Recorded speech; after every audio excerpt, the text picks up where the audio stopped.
Salut à toi, aujourd'hui nous allons continuer avec nos isométries planes et pour ce genre en fait on va étudier la composée d'une rotation et d'une réflexion. Donc premièrement comme d'habitude on va voir en fait quelles sont les différentes possibilités, quels sont les résultats qu'on peut obtenir. On va passer ensuite à un exercice qu'on va résoudre. En fait dans cet exercice tu vas voir comment est-ce que tu fais pour trouver les caractéristiques. Si ta composée en fait te donne une réflexion, comment est-ce que tu fais pour trouver l'axe de ta réflexion? Si on a une symétrie glissée, comment est-ce que tu fais pour trouver son vecteur? Comment est-ce que tu fais pour trouver son axe?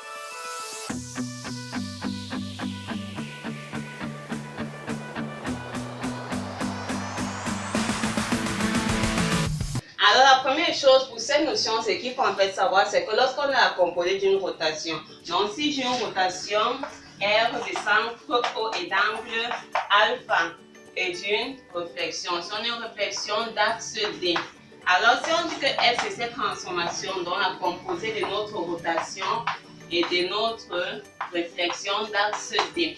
Alors, en ce qui concerne la composée des rotations et des réflexions, donc tu as deux cas. En fait, la première chose, c'est de vérifier la position du centre de ta rotation. Si le centre de ta rotation appartient à la droite D, alors là, tu as fait une réflexion. Si elle n'appartient pas à la droite D, tu as fait une symétrie glissée.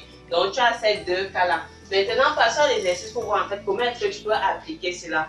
L'exercice que je propose aujourd'hui, c'est tout simplement l'exercice avec deux questions qui vont nous permettre d'appliquer cette notion. Alors, j'ai un carré dans le sens direct. Bon, voici mon carré A, B, C, D. Pourquoi est-ce qu'on parle de sens direct? Tout simplement parce que tu vois en fait que lorsque tu es en train de nommer tes points, donc A, B, C, D. Donc, ça tourne dans ce sens-ci. Et ce sens-ci, au sens trigonométrique pour le sens direct. Si on avait parlé des sens indirects, j'aurais tout simplement mis A, B, C, D. Donc là, tu tournes dans le sens indirect. Alors, on a ce carré A, B, C, D. Tu as I, J, K et L qui sont les milieux respectifs des segments A, B, D, C, C, D et AD. Alors, on va prendre le centre de notre carré, c'est O. Alors, la première chose, c'est quoi? Je vais déterminer la nature et les éléments caractéristiques de F.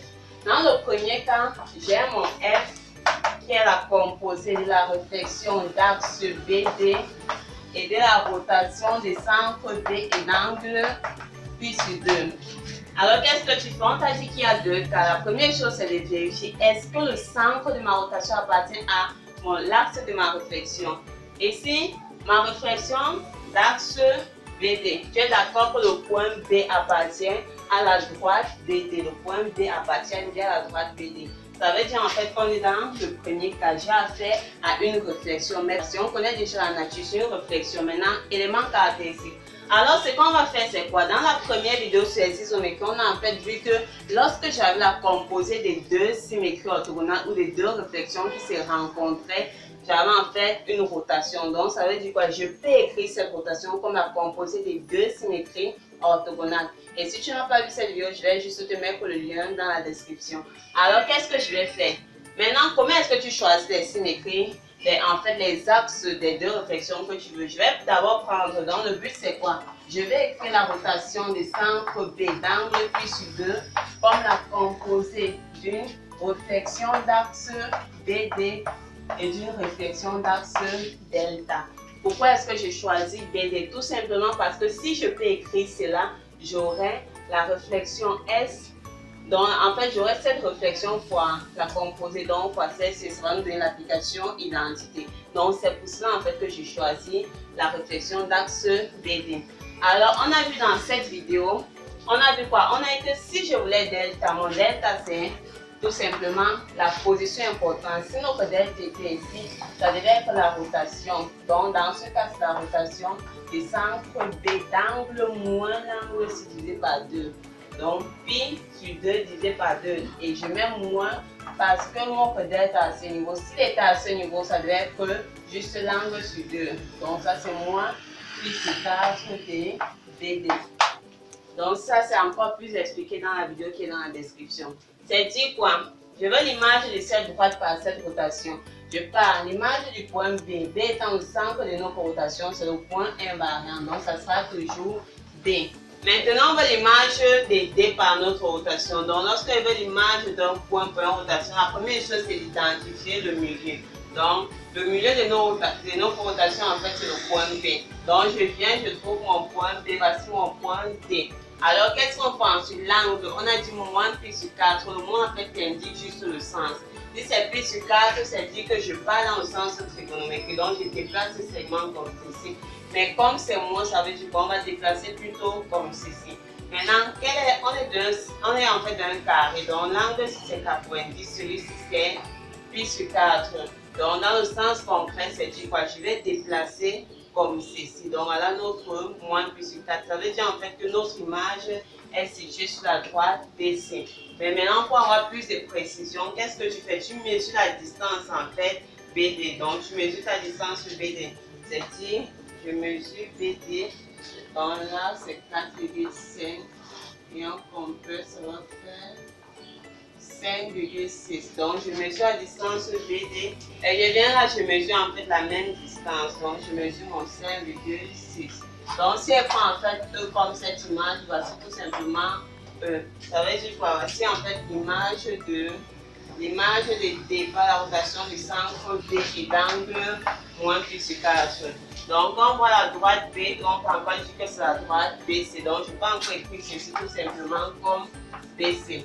Alors, à ce niveau, qu'est-ce qu'on a fait? On a pu écrire delta comme delta, en fait, c'est la droite BC. Maintenant, tu viens ici, on remplace. Donc, notre S, c'est quoi? On remet la symétrie d'axe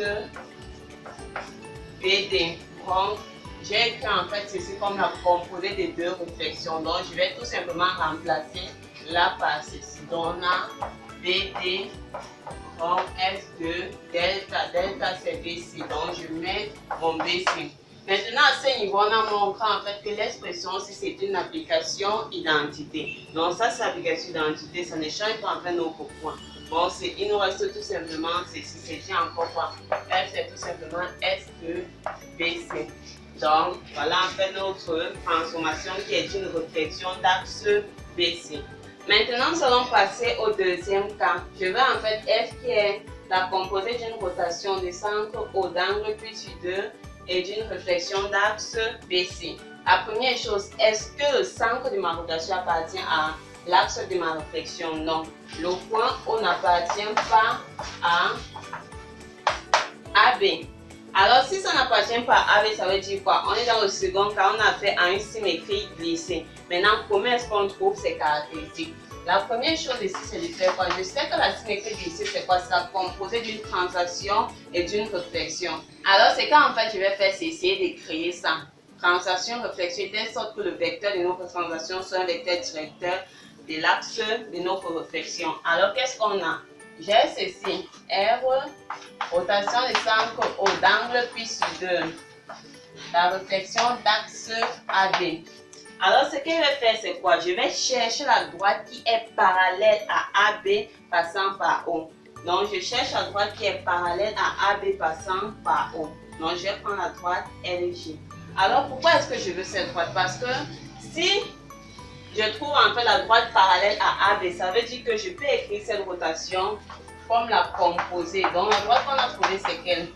C'est LJ. Donc, le but, c'est de faire quoi? C'est écrit ceci comme la composée d'une réflexion d'un axe delta et comme la composée de LJ.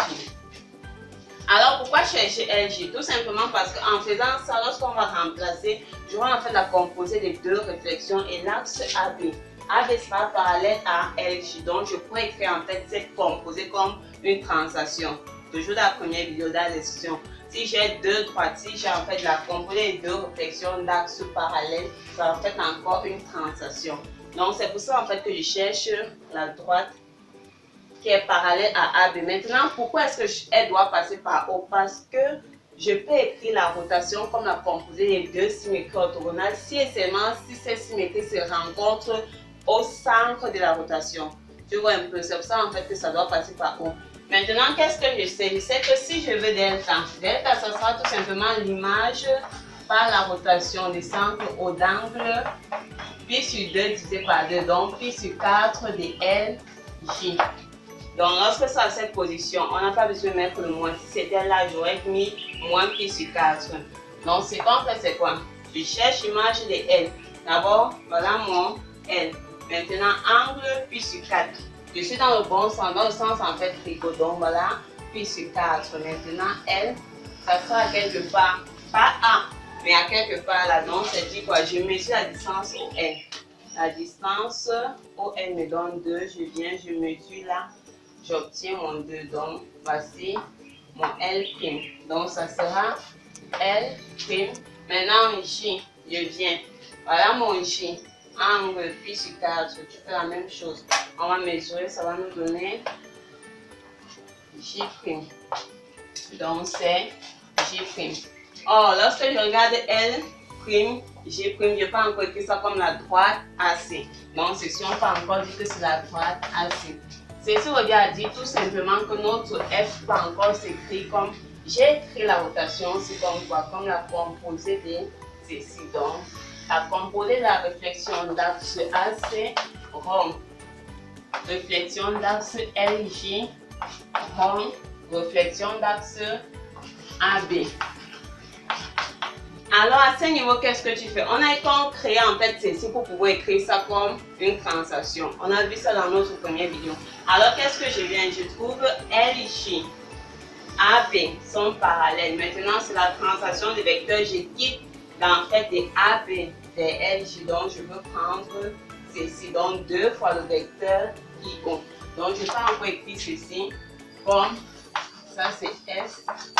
Donc, par la translation de 2 fois le vecteur, je peux prendre IO, je peux prendre AL, je peux prendre DJ. Donc, on va prendre AL, donc 2 fois AL. Or, 2 fois AL, ça veut dire F de A. Translation 2 fois AL, c'est tout simplement AD. Donc, ce vecteur AD. Donc, jusque-là, qu'est-ce que je marque? J'ai AC. Donc, la réflexion d'axe AC.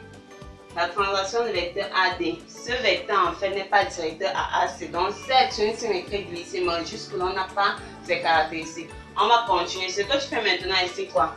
Tu introduis le point C ici à l'intérieur en utilisant chasse. Donc je vais écrire ça comme F de AC rond translation de AC plus CD. Donc je peux écrire ça comme ça. Je peux encore AC rond translation de CD plus AC. Si je change la position vecteur, ça ne change rien. Donc, on peut écrire ça comme FAC, rond translation de CD, rond translation de AC. Alors, à ce niveau, ce qu'on va faire, c'est qu'on va écrire le but, on va essayer d'annuler ceci. On va écrire ceci comme la composée de deux réflexions. Donc, c'est dit qu'on écrit, on n'écrit pas ça, mais on écrit plutôt celui-ci. On a AC, AC, donc ça ne va pas nous aider à avancer. On va écrire plutôt ceci. Donc, je vais écrire AC comme la composée d'une réflexion d'axe AC. Alors, axe AC, tout simplement parce qu'en faisant avec ceci, on aura l'application d'identité d'une droite delta. Ça veut dire quoi? Ça veut dire que mon delta, ça sera tout simplement l'image. La position du delta va dire image de moins le vecteur C, moins le vecteur CD sur 2 de la droite AC. Alors mon delta, c'est ceci, ça veut dire quoi? Si j'ai CD moins CD, c'est tout simplement DC divisé par 2. Donc je peux prendre en fait KC. Donc je peux écrire comme la translation de KC DAC. Alors qu'est-ce que je fais? Je viens là où il y a A, donc des A.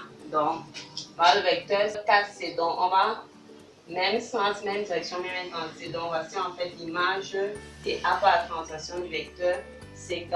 Donc ça sera tout simplement I. Maintenant on vient sur C. Qu'est-ce que je fais? Je trouve, donc ça sera quoi? Ça c'est CK. On descend et on mesure 2. Donc c'est dit quoi? Je vais mesurer 2 pour la même longueur. Donc voilà 2. Voilà le vecteur C'. Donc ça c'est C'. Alors voilà la droite que je cherche en fait, cette droite-ci.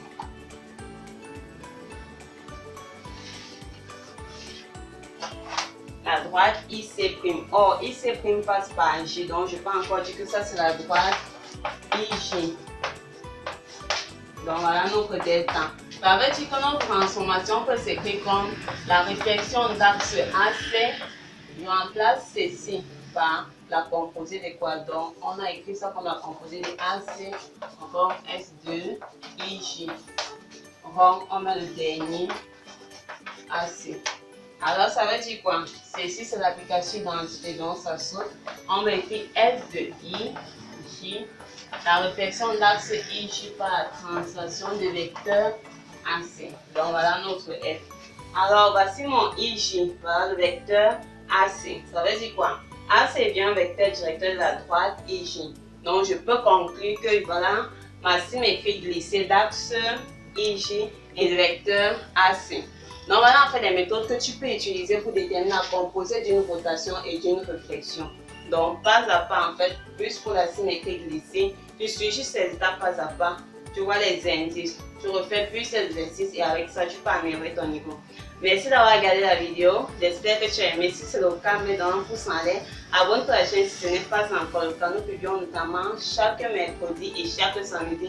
Et si une notion en fait de cours qui te dérange, des notions que tu aimerais qu'on fasse des vidéos dessus, mets juste en commentaire et je vais m'assurer que ce soit fait. Et aujourd'hui, je vais partager avec vous une seconde fiche. La première fiche, c'était 10 exercices d'arithmétique avec la correction. Et pour aujourd'hui, en fait, c'est 10 exercices de probabilité avec une correction extrêmement détaillée.